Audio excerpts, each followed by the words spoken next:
सो है WhatsApp guys. सो कैसे हैं आप सभी लोग एंड आई होप आप सभी लोग अच्छे होंगे। एंड गाइस आज का एपिसोड भी काफी ज्यादा औसम है, तो गाइस एपिसोड को पूरा देखना एंड अब देखते हैं आज के एपिसोड में क्या होगा। तो अबेश कहता है रेफरी रुकिए, मेरा पिकाचू अभी भी बैटल कर सकता है, जिसके बाद रेफरी अपना फैसला सुनाने से थोड़ी देर रुक जाता है। इतने में ही हम देखते हैं कि एश अपने पिकाचू को हिम्मत देने लगता है, लेकिन ये देखकर रे कहता है इस सबसे कुछ नहीं होने वाला, तुम्हारा पिकाचू हारेगा। बट एश कहता है इतनी आसानी से मेरा पिकाचू हार ही नहीं सकता। और ये कहने के बाद एश कहता है चलो पिकाचू उठ जाओ, तुम ये कर सकते हो, अपनी पावर को इंक्रीज करो, वो सभी पल याद करो जिनमें हमने इससे भी कई ज्यादा स्ट्रॉन्ग पोकेमोन को हराया है। हमने एक साथ मिलकर कितने सारे लेजेंडरी पोकेमोन को डिफीट करा है। तुम सेकंड स्टेज के पोकेमोन हो, लेकिन फिर भी तुमने अपने से आगे के स्टेज के पोकेमोन को डिफीट करा है, तुम ये कर सकते हो, चलो उठ जाओ, हिम्मत करो। ये सब बातें सुनकर पिकाचू को काफी ज्यादा हिम्मत मिल जाती है। पिकाचू अपनी पूरी ताकत लगाता है और पिकाचू को सिर्फ एश केचम को ये बैटल जिताना होता है, जिस वजह से वो अपनी लिमिट को भी पुश करने के बारे में सोचता है और उठ जाता है। जिसके बाद पिकाचू की बॉडी से भी बहुत ज्यादा पावरफुल थंडर फ्लो होने लगता है। ये देखकर रे हैरान हो जाता है, लेकिन हम देखते हैं कि पिकाचू अपने प्रीमियम फॉर्म की लिमिट को भी पुश कर देता है, उसे तोड़ देता है और बहुत ज्यादा पावरफुल हो जाता है। ये देखकर एश भी हैरान हो जाता है, यहाँ तक कि रे भी हैरान हो जाता है। रे कहता है यकीन नहीं हो रहा है, ये कैसे हो सकता है, तुम्हारे पिकाचू में इतनी ज्यादा थंडर पावर कैसे आ गई। एश अपने पिकाचू को देखकर ये अंदाजा तो लगा लेता है कि पिकाचू अपने प्रीमियम फॉर्म से भी आगे निकल चुका है और अब वो अपने प्रीमियम फॉर्म से भी एक कदम आगे है। तो इसी बात के लिए एश काफी ज्यादा खुश होता है और अपने पिकाचू को शाबाशी भी देता है। एश की पूरी टीम में भी एक खुशी सी आ जाती है, ग्लेड भी खुश हो जाते हैं, नोएला, एडन,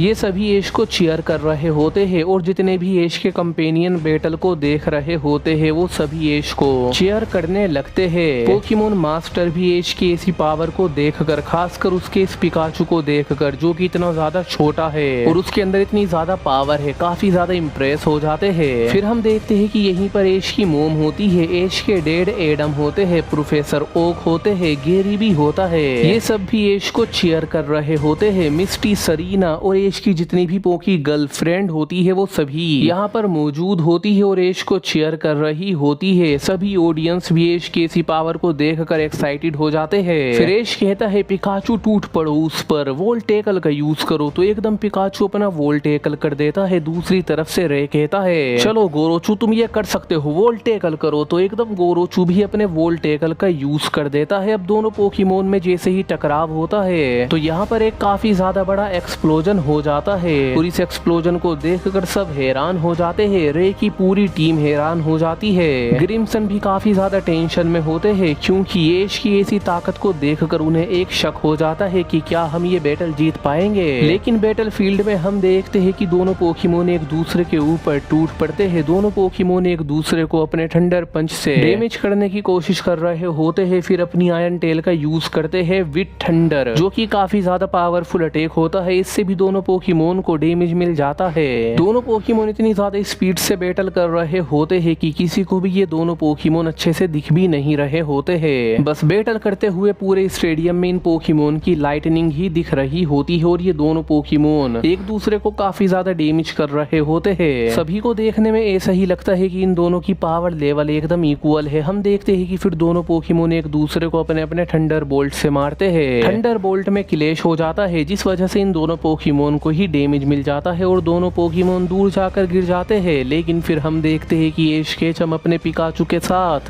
जी मूव की तैयारी करने लगता है। ये देखकर रे कहता है ओ अच्छा ऐसी बात है तो चलो फिर हम भी जी मूव करेंगे। और ये देखकर एश भी शौक होता है कि रे अपने गोरोचू के साथ जी मूव का यूज कर रहा है। अब ये बैटल एकदम आर पार की होती है। दोनों पोकेमोन तैयार होते हैं अपने जी मूव करने के लिए। अगले ही मूवमेंट में हम देखते हैं कि दोनों पोकेमोन एक साथ जी मूव कर देते हैं। इन दोनों पोकेमोन के ट्रेनर इनको कमांड दे रहे होते हैं। उसके बाद ये दोनों पोकेमोन एक दूसरे से जी मूव के साथ टकरा जाते हैं और यहाँ पर दोनों पोकेमोन अपनी पूरी ताकत लगाकर एक दूसरे को डैमेज करने की कोशिश कर रहे होते हैं। उसके बाद इन दोनों पोकेमोन की पावर की वजह से यहाँ पर एक काफी ज्यादा जाइंट एक्सप्लोजन हो जाता है और इस एक्सप्लोजन की वजह से एश को भी डैमेज मिलता है और रे को भी डैमेज मिलता है और इस स्टेडियम की बैटल फील्ड पूरी तरीके से डिस्ट्रॉय हो जाती है। अगले सीन में हम देखते हैं कि दोनों पोकेमोन बुरी तरीके से जख्मी होते हैं और दोनों पोकेमोन की बॉडी से खतरनाक धुआं निकल रहा होता है, जैसे कि इन दोनों पोकेमोन ने खतरनाक थंडर टाइप अटैक को झेला हो। यहाँ पर माहौल काफी ज्यादा शांत हो जाता है। सारी ऑडियंस, सभी ट्रेनर और ये दोनों ट्रेनर एश और रे भी एकदम साइलेंट होते हैं, क्योंकि इन दोनों ट्रेनर के पोकेमोन खड़े हुए होते हैं और काफी ज्यादा जख्मी होते हैं। लेकिन फिर धीरे धीरे पिकाचू और गोरोचू ये दोनों अपनी लेवल्स को लूज करना शुरू करते हैं। एश का पिकाचू अपनी लेवल्स को लूज करते करते अपने नॉर्मल फॉर्म में आ जाता है। गोरोचू भी अपनी लेवल को लूज करते करते और गोरोचू अपने नॉर्मल फॉर्म में आ जाता है और गोरोचू नीचे गिरकर फेंट हो जाता है। लेकिन पिकाचू की पकड़ अभी भी होती है और वो खड़ा होता है। ये देखकर एश काफी ज्यादा खुश हो जाता है। एश के साथ पूरा स्टेडियम भी खुश हो जाता है, एश को चीयर करने लगता है। सभी ऑडियंस को, एश के सभी दोस्तों को, पोकेमोन मास्टर को, एश की टीम को और रे की टीम को भी ये बैटल देखकर मजा आ जाता है। उसके बाद ये अनाउंस हो जाता है कि इस बैटल के विनर एश केचम है। जिसके बाद हम देखते हैं कि एश और रे अपने पोकेमोन को वापस बुलाकर एक दूसरे से हाथ मिलाते हैं। फिर रे यहाँ से चला जाता है, अपनी टीम में वापस आ जाता है, जहाँ पर ग्रिम्सन कहते हैं तुमने अच्छा काम करा, तुमने अपनी पूरी ताकत लगा दी रे। मैंने ये बैटल देखी और मुझे काफी ज्यादा मजा आया, लेकिन अब सब कुछ तुम मुझ पर छोड़ दो, मैं हराऊंगा एश केचम को।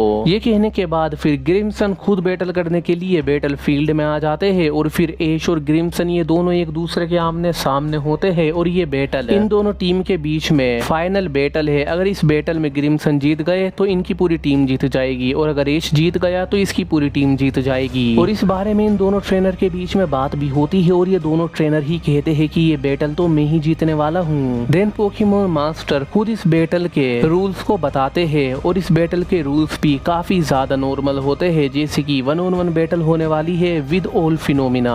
यस गाइस, आपने सही सुना, ये बैटल होने वाली है सारे फिनोमिना के साथ। आप अपने एक पोकेमोन पर एक से ज्यादा फिनोमिना यूज कर सकते हो और अगर आप चाहो तो लेजेंडरी पोकेमोन का भी यूज कर सकते हो। और इस चीज के अंदर, इन फिनोमिना के अंदर आप अपने पोकेमोन को फ्यूज भी कर सकते हो। मतलब इस 1-on-1 बैटल में कोई भी लिमिट नहीं है, तो अपनी पूरी ताकत दिखाना एश, और वहीं पर ग्रिम्सन तुम भी अपनी पूरी ताकत दिखाना। अब ये सब रूल्स सुनकर एश और ग्रिम्सन तैयार हो जाते हैं बैटल करने के लिए। हम देखते हैं कि एश अपने फ्यूजन पोकेमोन को ही चुनता है, जो कि इसका ल्यूक निंजा होता है। लेकिन वहीं पर हम देखते हैं कि ग्रिम्सन अपने गज़लोर्ड पोकेमोन को चुनते हैं। ये एक डार्क टाइप और ड्रैगन टाइप पोकेमोन होता है। और फिर रेफरी इन दोनों ट्रेनर के बीच में भी बैटल को स्टार्ट कर देता है। तो ग्रिम्सन अपने पोकेमोन को कहते हैं ड्रैगन रेज का यूज करो, तो एकदम गज़लोर्ड पोकेमोन अपने ड्रैगन रेज का यूज कर देता है। लेकिन तभी एश कहता है जल्दी से ल्यूक निंजा अपनी डार्क बीम का यूज करो, तो एकदम ल्यूक निंजा अपनी डार्क बीम का यूज करके इसे ब्लॉक कर देता है। लेकिन नेक्स्ट मूवमेंट में ही ग्रिम्सन कहते हैं ड्रैगन किलो से मारो उसे। तो हम देखते हैं कि गज़लोर्ड ड्रैगन किलो का यूज करता है, वो भी अपने ड्रैगन किलो को जॉइंट करके।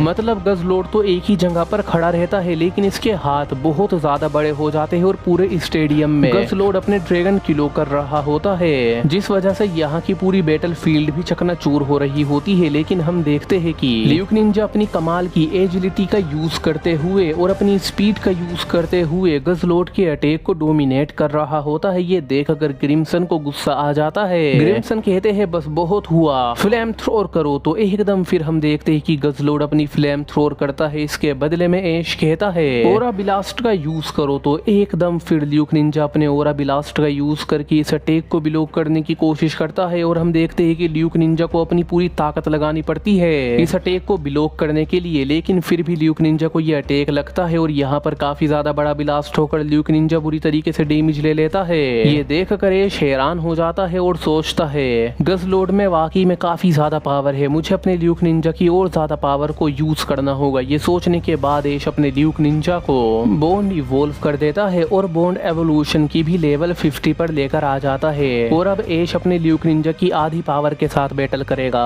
एश कहता है जल्दी से ल्यूक निंजा वाटर शुरिकेन का यूज करो। तो एकदम ल्यूक निंजा अपने वाटर शुरिकेन का यूज करता है। इसे देखकर ग्रिम्सन मुस्कुराते हैं और कहते हैं सिर्फ और सिर्फ इतनी ताकत से तुम मुझे नहीं हरा सकते हो एश केचम। एंड कहते हैं गज़लोर्ड गजलोड जल्दी से अपनी अर्थ स्ट्राइक विप का यूज करो। तो एकदम गजलोड अपनी अर्थ स्ट्राइक विप का यूज करता है। इस अटैक के अंदर ये जमीन के अंदर से एनर्जी रोप्स को बाहर निकाल लेता है जो कि हर तरफ से निकलती है, और ये अटैक गजलोड को प्रोटेक्ट करता है और ल्यूक निंजा की वाटर शुरिकेन को बेकार कर देता है। और ये अटैक फिर ल्यूक निंजा को भी लगने वाला होता है, लेकिन तभी एश कहता है बोन रश से ब्लॉक करो। तो फिर ल्यूक निंजा अपने बोन रश का यूज करते हुए इन एनर्जी विप को, इन एनर्जी रोप को बेकार करने लगता है, डोमिनेट करने लगता है। अब इतनी ज्यादा ताकत को देखकर एश और ज्यादा हैरान हो जाता है और एश कहता है आखिर ये कैसे हो सकता है, मैं अपने ल्यूक निंजा की आधी पावर का यूज कर रहा हूँ, लेकिन फिर भी ग्रिमसन का पोकेमोन अपनी नॉर्मल फॉर्म पर भी होते हुए मेरे पोकेमोन को इतनी ज्यादा बुरी तरीके से टक्कर कैसे दे रहा है, मेरा पोकेमोन पूरी तरीके से डोमिनेट हो रहा है। एश ये देखकर हैरान होता है कि उसका ल्यूक निंजा बैटल फील्ड में गजलोड की इन एनर्जी विप से काफी ज्यादा बुरी तरीके से डैमेज हो रहा होता है। एश परेशान हो जाता है। ग्रिमसन कहते हैं अभी तो अपनी पूरी ताकत दिखाना बाकी है एश के चम। सो बस गाइस इस एपिसोड में तो इतना ही, एंड आई होप आपको ये पसंद आया होगा। So don't forget to like share and subscribe.